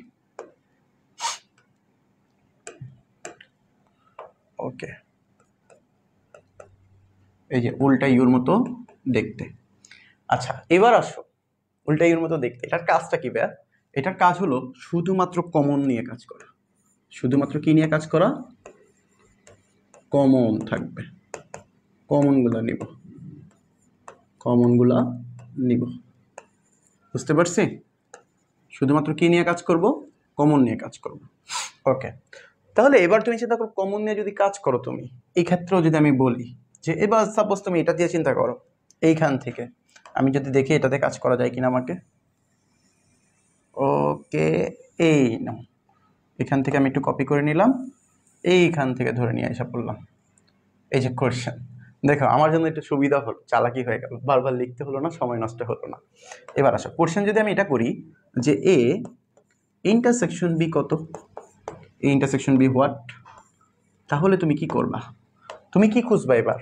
কমন কমন সব নিবা না? তুমি তো চিহ্ন দেখছো, ইন্টারসেকশন আছে, তো ইন্টারসেকশনের কাজ কি? কমন নিবা না? কমন কে কে আছে? কমন আছে হলো যে এ তো নাই, বি আছে আর সি আছে, তাহলে বি এবং সি, এটাই হলো আমাদের উত্তর। বি এবং সি, এটাই হলো আমাদের উত্তর। ঠিক আছে ভাইয়া, সবাই কি ক্লিয়ার হইছো? বা কারো কিছু জটিল মনে হইতেছে কিনা বলো তো? যেহেতু আমাদের আজকে প্রথম ক্লাস, তোমরা তোমাদের আউটপুটগুলো, ফিডব্যাকগুলো জানাও, যেন আমরা নেক্সট ক্লাস থেকে তোমাদের সুবিধা মতো ক্লাসগুলো করাইতে পারি। সো তোমাদের যদি কোনো কিছু নিয়ে প্রবলেম মনে হয়, বা আমাদের ক্লাসগুলো সম্পর্কে তোমরা ফিডব্যাক জানাও, যারা ক্লাসগুলো করতেছো অলরেডি এখন পর্যন্ত, তোমরা একটু ফিডব্যাক জানাও, তাহলে আমি একটু আইডিয়া পাবো যে আসলে ক্লাসটা তোমাদের জন্য যথেষ্ট হচ্ছে কিনা। ওকে, অন্তর সেট, অন্তর সেট তোমরা জানাইতে থাকো, আমি ক্লাস কন্টিনিউ করি, একটু মনোযোগ রাখো। অন্তর সেটকে আমরা খুব সহজে মনে রাখবো, সেটা হলো বিয়োগ সেট। কি বলা হয়? বিয়োগ। অন্তর সেট মানে কি মনে রাখবা? বিয়োগ মনে রাখবা, বিয়োগ। এটা কিন্তু মোস্ট ইম্পর্টেন্ট একটা টপিকস, যেটা আমরা অনেকে ভুল করে ফেলি। সো এটা আমি একটু হাইলাইট করে দিই। এখানে এটা আসে, এটা এমসিকিউর জন্য আসে, এমসিকিউ তো আসে, পরীক্ষা কতের জন্য আসে, এমসিকিউ। এগুলা আসতেও পারে, নাও আসতে পারে, বাট এগুলো সিকিউ করতে গেলে আমাদের কাজে লাগবে। বাট এটার মধ্যে আলাদা কাজে লাগবে, সিকিউ তো কাজে লাগবে, এমসিকিউতে মাঝে মধ্যে আমাদের চলে আসে এটা। সো এটা একটু আলাদাভাবে ইম্পর্টেন্ট। এবার আসো, এটাকে আমরা প্রকাশ করব কিভাবে? এই যেটা, সরি, এই যে এটা হলো আমাদের কি বিয়োগের চিহ্ন বা প্রতীক, এই যে প্রতীক। ওকে, সো এখানে কাজটা কি? বিয়োগ তো বুঝলাম, বিয়োগের কাজটা কি তাহলে? এই বিয়োগের কাজটা হলো, বিয়োগের কাজটা হলো প্রথম সেটে, একদম শর্টকাটে মনে রাখবা যে প্রথম সেটে যা অমিল থাকবে, অমিল, এই লাইনটা অনেকেই বুঝো না, যে প্রথম সেটে যা অমিল, এটা আসলে কি বোঝাচ্ছে? আমি তোমাদের সহজে বলে দিচ্ছি, যেন তোমরা খুব সহজেই মনে রাখতে পারো। কি?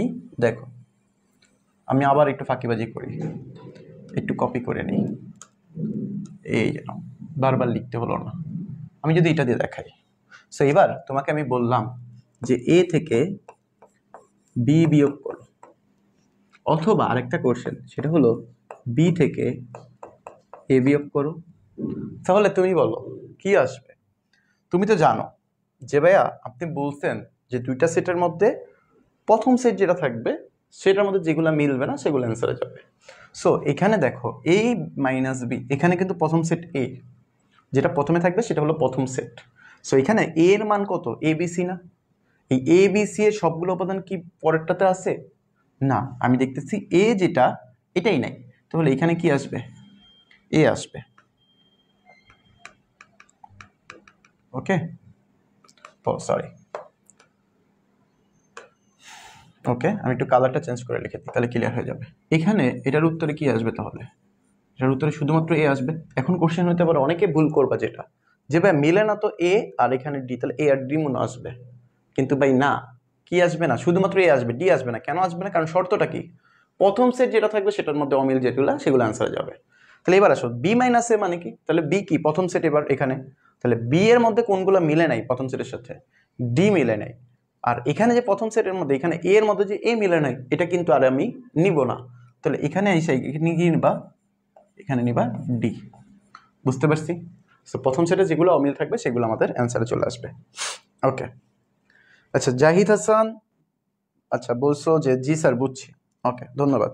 যারা যারা ক্লাসগুলো করতেছো, তোমরা চেষ্টা করো যে ক্লাসের একটা ফিডব্যাক জানাইতে, যে আসলে তুমি ক্লাসটার থেকে উপকৃত হচ্ছ কি না, বা ক্লাসে কোনো ধরনের তোমাদের সমস্যা হচ্ছে কিনা একটু দ্রুত জানাও, তাহলে দেখা যায় আমাদের ক্লাসটা আরো ভালো হবে ইনশাল্লাহ। পরবর্তীতে আসো, নিশ্চিত সেট। খুবই ইম্পর্টেন্ট একটা টপিকস, পরীক্ষায় 2 নম্বরের জন্য অথবা তোমাদের শর্ট কোশ্চেনের জন্য আসে, 2 নম্বরের জন্য অথবা শর্ট কোশ্চেনের জন্য আসে, 2 মার্কস অথবা এমসিকিউতে। ঠিক আছে, ওকে। নিশ্চিত সেটটা কি? খুবই সহজ জিনিস। দেখো, আমরা একটা সেট লিখি যে এ সেট হলো এ কমা বি কমা সি লিখলাম, বি সমান সমান লিখলাম যে ডি ই এফ। এখন তোমাকে যদি আমি বলি এই দুইটার ইন্টারসেকশন বের করো, তো তুমি তো অলরেডি জানো যে ইন্টারসেকশন কেমনে করে, তুমি জানো না সবাই? ওকে, জানি আমরা যে ইন্টারসেকশন মানে কি, কমনগুলা। তাহলে এ এর মান কে কে, এ comma B comma C, intersection B এর মান কে কে, ডি কমা ই কমা এফ। সো এবার খেয়াল করো, ইন্টারসেকশন মানে কি, কমনগুলা। সো ভাই আমি তো এখানে কোনো কমন দেখতেছি না, সো কমন না দেখলে তুমি কি করবা, এখানে ফাঁকা সেট লিখবা। এই যে এটারে বলা হয় ফাঁকা সেট। যদি কমন না থাকে তাহলে সেখানে আমরা কি করব, ফাঁকা সেট। তাহলে আমি এখানে একটা জিনিস শিখলাম, সেটা হলো ফাঁকা সেটও কিন্তু আমরা শিখে ফেলছি। এখানে কি শিখে ফেলছি, ফাঁকা সেট সম্পর্কেও শিখে ফেলছি। ওকে ওকে, এই যে ফাঁকা সেট মানে কোনো উপাদান যদি মিল না থাকে তাহলে সেগুলো কি হবে, ফাঁকা সেট হবে। এই ফাঁকা সেট আমরা দুইভাবে লিখতে পারি, এভাবে লিখতে পারো অথবা এভাবে লিখতে পারো। কিন্তু কোনো ভদ্রলোক বা তোমাদের মধ্যে যারা ভদ্র আছো তারা কখনোই এইভাবে লিখতে যাবে না, এইভাবে লেখা যাবে না, এটা হারাম, এটা লেখা যাবেই না। ঠিক আছে, তুমি হয়তো এইভাবে লেখো, নয়তো এইভাবে লেখো। ক্লিয়ার? ওকে, এবার আসো, আমাদের মেইন কাজ কি ছিল, নিশ্চিত সেট বের করা। নিশ্চিত সেট বলতে বোঝাচ্ছে যে কোনো দুইটা সেটের ইন্টারসেকশন করার পর তাদের মধ্যে যদি ফাঁকা সেট হয়ে যায় তাহলে তারা হলো নিশ্চিত সেট। তাহলে এখানে দেখো তো, A intersection B is equal to, তুমি কি পাইছো, ফাঁকা সেট পাইছো না? তাহলে এই অংশটাকে বলা হয় কি, নিশ্চিত সেট, নিশ্চিত সেট। ওকে, সো এখানে কোশ্চেনটা কেমন আছে পরীক্ষায়, তোমাকে এ এবং বি দেওয়া আছে, বলবে এ এবং বি নিশ্চিত সেট প্রমাণ করো। তো তুমি প্রথমে কিভাবে প্রমাণ করবা, তুমি প্রথমে এই দুইটার মধ্যে ইন্টারসেকশন করবা, দেখবা যে ফাঁকা সেট আসে কিনা। যদি তুমি দেখো যে হ্যাঁ ফাঁকা সেট আসে, তাহলে তুমি বলবা এভাবে যে ফাঁকা সেট, তাহলে কি, নিশ্চিত সেট। ওকে, তোমাকে প্রমাণ করতে বলবে যে দুইটা সেট দেওয়া আছে, এই দুইটা সেট কি আসলে নিশ্চিত সেট কিনা প্রমাণ করো। তাহলে তুমি তো নিশ্চিত সেট হওয়ার জন্য শর্ত কি জানো, ফাঁকা সেট হইতে হবে, তাদের মধ্যে কোনো কিছু মিল থাকবে না। এই যে ক্লিয়ার? ওকে ওকে, একজন স্টুডেন্ট আছে গণিত এবছর ফেল করেছে, সে কি আপনাদের কোর্সে ভর্তি হতে পারবে কিনা? হ্যাঁ, অবশ্যই পারবে, অবশ্যই পারবে, কারণ সবার বই তো সেম। তোমাদের শর্ট সিলেবাস, ওদের পূর্বের বছর যে সিলেবাসটা ছিল তাদের সাথে একটু কম বেশি ছিল, বাট পরীক্ষা তো তোমাদের সাথে যদি হয় তাহলে সেক্ষেত্রে কিন্তু সম্পূর্ণ সিলেবাস না, তোমাদের সিলেবাসে পরীক্ষা হবে। তো সেও কি পারবে এই চ্যাপ্টার, এই ক্লাসে, এই কোর্সে ভর্তি হতে। ঠিক আছে, শুধু গণিত কোর্সে ভর্তি হওয়া যাবে না, আলাদাভাবে তারও কষ্ট করে সবগুলা সাবজেক্টেরই ভর্তি হতে হবে, সেই গণিত ক্লাসগুলো করতে পারবে ইনশাল্লাহ। ওকে, অন্তর সেটটা কি? অন্তর সেট, অন্তর সেট আমরা অলরেডি শিখে ফেলছি। অন্তর সেট, এই যে অন্তর সেট অলরেডি শিখে ফেলছি, একটা জিনিস দুইবার চলে আসছে। আচ্ছা ভালো কথা, আসছে যেহেতু আমরা এখানে একটু চেঞ্জ করে অন্য কোনো সেটের নাম লিখে দিই, যে এটাকে আমরা সার্বিক সেট বলি। কি সেট? সার্বিক সেট। এখন সার্বিক সেটটা কি, খুবই ইম্পর্টেন্ট টপিকস, পরীক্ষা আসে বা সিকিউ যখন তুমি করতে যাবা তখন দেখবে কি সার্বিক সেটের অনেক কাজ আছে। সো সার্বিক সেটের ব্যাপারটা হলো যে তোমার একটা উদ্দীপকে অনেকগুলো সেট থাকতে পারে, এই সকল সেটের যত উপাদান আছে সবগুলো উপাদান কোথায় থাকবে, এই সার্বিক সেটের মধ্যে থাকবে। এই সার্বিক সেটকে প্রকাশ করা হয় কি দ্বারা, সার্বিক সেটকে প্রকাশ করা হয় ইউ দ্বারা। এটা কিন্তু ইউ দ্বারা, এটা ইউর মতো দেখতে না, এটা সত্যি সত্যি ইউ।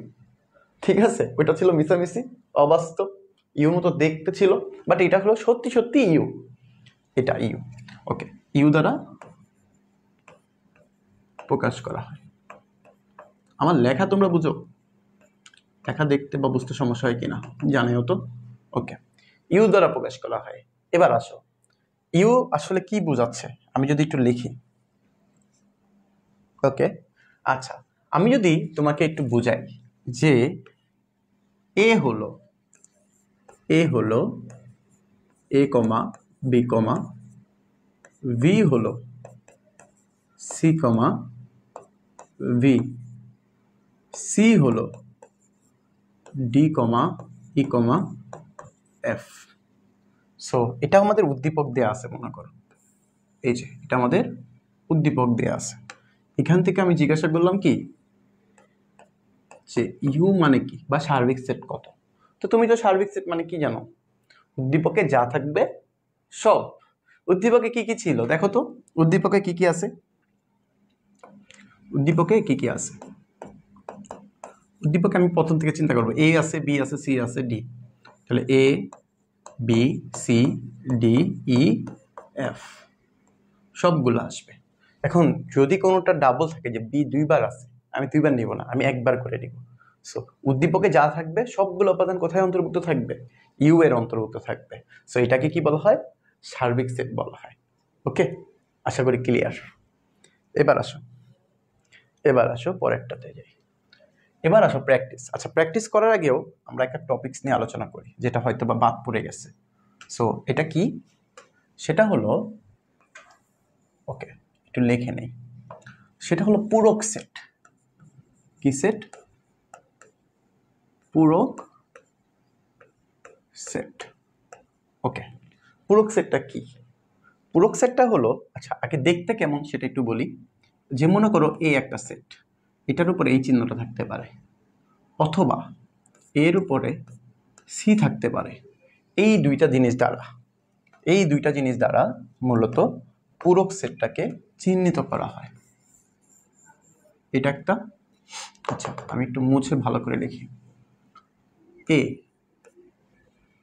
এর উপরে এটা একটা চিহ্ন, এর উপরে এটা একটা চিহ্ন। সো এইখানে এটা দুইটাই কি সেম। মূলত পূরক বলতে বোঝাচ্ছে এই অংশটাকে, এই যে এই অংশটাকে, এটা হলো পূরক চিহ্ন। এটাকে কি বলা হয়, পূরক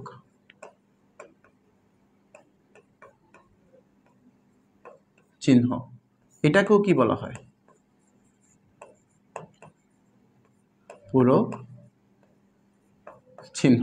ওকে, আচ্ছা এবার আসো ভাই, এই পূরক চিহ্নের কাজটা কি আসলে। এই যে তুমি যে দেখলা না যে এর উপরে পূরক চিহ্ন আছে, এই পূরক বলতে প্রাইম। কি সেট, প্রাইম সেট। এই যে প্রাইম সেট। ওকে, প্রাইম সেট। এবার আসো, এই পূরক চিহ্নের কাজটা কি আসলে, বা পূরক সেটটা আসলে কি বোঝাচ্ছে। যে এর উপরে পাওয়ার সি আছে, যখন এর উপর পাওয়ার সি, এটা দ্বারা বোঝাচ্ছে এই যে এ সেটকে তুমি সার্বিক সেট থেকে বিয়োগ করে দাও, সার্বিক সেট থেকে বিয়োগ করে দাও। সো এটাকে আমরা বুঝি কি, পূরক সেটের কাজ। যদি আমি এখন তোমাকে বলি যে পি এর উপরে পাওয়ার সি আছে, অথবা পি এর উপরে এটা আছে, তাহলে এটা তার কি বোঝাচ্ছে যে এই সার্বিক সেট ইউ, এই ইউ থেকে এই পি সেটটা তুমি বিয়োগ করে দাও, এটা বোঝাচ্ছে। ক্লিয়ার সবার। এবার আসো, তুমি কি বিয়োগ মানে জানো, মনে আছে তো। বিয়োগ মানে হলো অন্তর সেট। অন্তর সেট আমরা কিভাবে বের করছিলাম মনে আছে, এই যে দেখো অন্তর সেট ছিল বিয়োগ। বিয়োগ মানে কি, প্রথম সেটে যা অমিল থাকে। ওকে, মনে থাকে জানো। এবার আসো এখানে, এটা ক্লিয়ার হয়েছে না।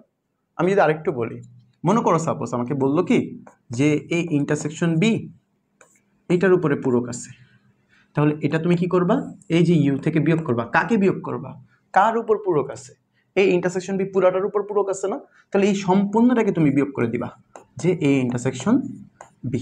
এটাই হলো নিয়ম। সো বলো, পূরক এক কথায় যার উপর পূরক চিহ্নটা থাকবে তারে আমরা কি করে দিব, সার্বিক সেট থেকে বিয়োগ করে দিব। আর বিয়োগ কিভাবে করে সেটা আমরা জানি, প্রথম সেটে যেগুলো অমিল থাকবে সেগুলো অ্যান্সারে যাবে। ওকে, সো এই হলো মূলত আমাদের একদম বেসিক আলোচনা, সেট সম্পর্কে একদম বেসিক আলোচনা। সো আমরা আজকে যা যা শিখলাম সবগুলা নিয়ে আমরা যদি একটা প্র্যাকটিস করি, একটা উদ্দীপক আমরা নিজেরা সাজাই, কিভাবে দেখো, ভালো করে খেয়াল করো। A, okay, A sorry, okay, A is equal to দিলাম A comma B, B is equal to B comma C, C is equal to D E. Okay, তিনটাই দিলাম। ওকে, আচ্ছা, এখান থেকে কোশ্চেন তাহলে কি কি আসতে পারে বা কিভাবে কিভাবে কোশ্চেন হতে পারে? অনেক কিছু চাইতে পারে, অনেক কিছু চাইতে পারে। ওকে, এটা কি সোজা আছে? হ্যাঁ, সোজা আছে, হয়তো বা একটু ব্যাখ্যা হইতে পারে, দেখে নিবা। না, সোজা করে দিলাম। এবার এখান থেকে কোশ্চেন কি কি আসতে পারে?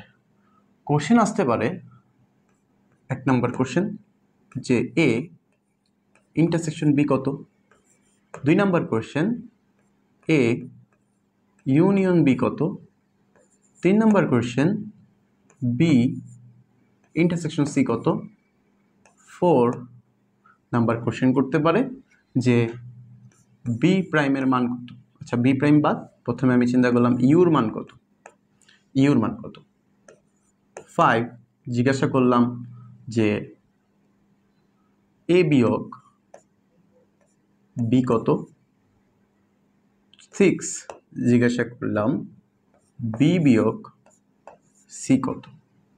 ঠিক একইভাবে 7 জিজ্ঞাসা করলাম যে এ ইউনিয়ন বি, এটার উপরে মনে করো প্রাইম আছে।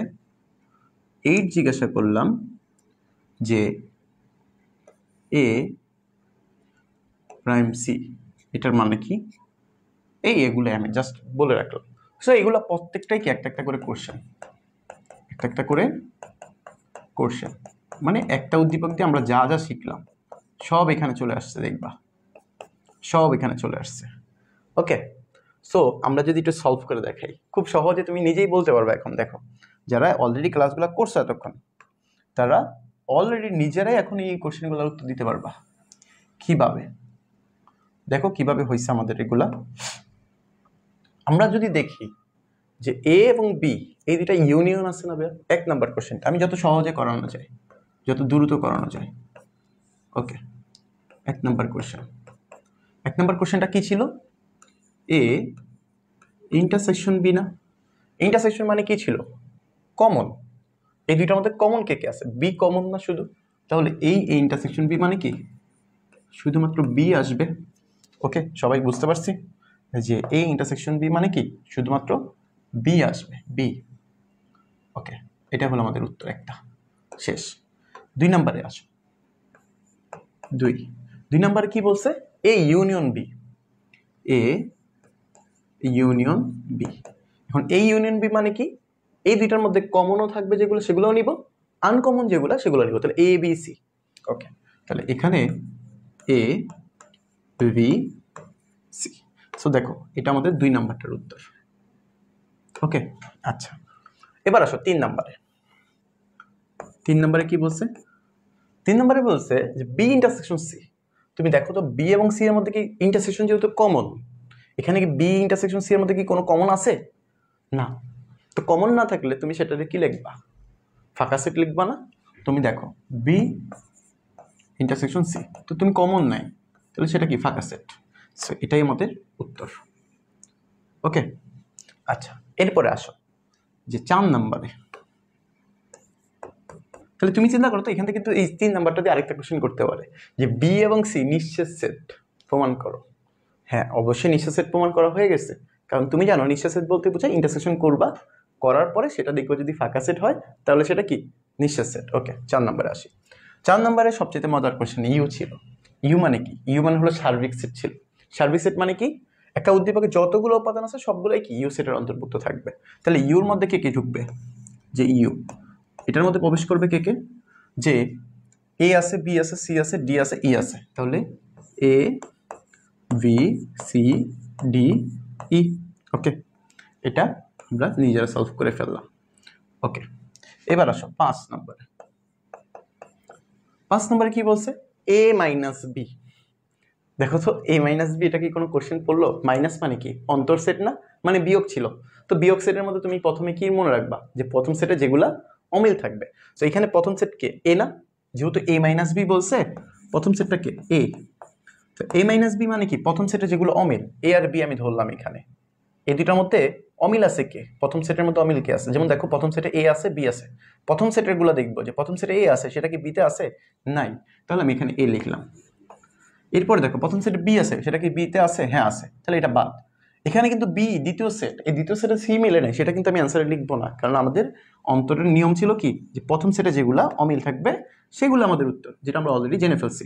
ওকে, 6 নম্বরে আসো। 6 নম্বরে কি বলছে দেখো তো, বি মাইনাস সি, তুমি বুঝতেছো এখানে প্রথম সেটকে বি, প্রথম সেটটা বি, সো বি এবং সি এর মধ্যে প্রথম সেটে যেগুলো অমিল থাকবে সেগুলো অ্যান্সার। এখানে আমাদের মোস্ট স্টুডেন্ট ভুল করে, মোস্ট সংখ্যক স্টুডেন্ট ভুল করে। কিভাবে দেখো, B minus C, B minus C, সবাই চোখ বন্ধ করে ফাঁকা সেট লিখে দেয় যে ভাই বি এবং সি এর মধ্যে তো কোনো কমন নাই, ফাঁকা সেট। কিন্তু আসলে কি ফাঁকা সেট ছিল আমাদের? না, আমাদের বি মাইনাস সি মানে কি, প্রথম সেট হলো বি, এই বি সেটের মধ্যে কোনগুলো অমিল। সো বি সেট দেখো তো, বি আছে সি আছে, এই বি আর সি কি সিতে আছে, নাই, তাহলে এই বি এবং সি এই দুইটা হলো আমাদের কি অ্যান্সারে যাবে। সো এই জিনিসটা কিন্তু খুবই ইম্পর্টেন্ট একটা কোশ্চেন, এটা আমরা মোস্ট ইম্পর্টেন্ট কোশ্চেনের মধ্যে ধরি। ওকে, 7 নম্বরে আসি। 7 নাম্বার আমি করে দিব, এটা তুমি নিজেই করে ফেলতে পারবা। দেখো এটা দ্বারা আসলে কি বোঝাচ্ছে, এটা দ্বারা আসলে কি বোঝাচ্ছে, দেখা যাবে তো নিচে না, হ্যাঁ দেখা যাবে। সো এ ইউনিয়ন বি, এটার উপর প্রাইম। সো প্রাইম মানে আমরা জানি যার উপর প্রাইম থাকবে তাহলে আমরা কি করে দিব, সার্বিক সেট থেকে বিয়োগ করে দিব। তো সার্বিক সেট হলো ইউ, এই ইউ থেকে বিয়োগ করে দিব হলো এ ইউনিয়ন বি। এখন দেখো তুমি কি ইউর মান জানো, হ্যাঁ জানি আমরা, তাহলে এই মানটা এখানে বসাই যে A B C D E minus A union B কত, এই যে এ ইউনিয়ন বি কত আছে, এ কমা বি কমা সি। এখন বিয়োগ মানে আমরা কি জানি, প্রথম সেটে যেগুলো অমিল থাকবে, দেখো তো প্রথম সেটে এ আছে, দ্বিতীয় সেটে আছে, হ্যাঁ আছে, মিলে গেছে, বি আছে বি আছে মিলে গেছে, সি আছে সি আছে মিলে গেছে, ডি আর ই মিলে না, তাহলে ডি আর ই হলো আমাদের কি অ্যান্সার, ডি আর ই। সো দেখো খুবই মজার কোশ্চেন কিন্তু, সো এইগুলো জাস্ট আমি তোমাদের প্র্যাকটিস করাইলাম।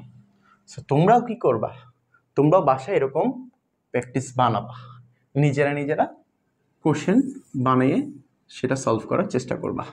ওকে, সো এই হলো মূলত কোশ্চেন ছিল। সো এই হলো মূলত আমাদের কি প্র্যাকটিস। সো সামারি হিসাবে যদি আমি দেখি, সামারি হিসেবে যদি আমি আমার ক্লাসটাকে বলি যে আমরা কি করলাম, সেটের ধারণা নিলাম, ধারণা প্রথমত, দ্বিতীয়ত সেট প্রকাশ পদ্ধতি সম্পর্কে শিখলাম, প্রকাশ পদ্ধতি সম্পর্কে শিখলাম, তৃতীয়ত বিভিন্ন ধরনের সেট সম্পর্কে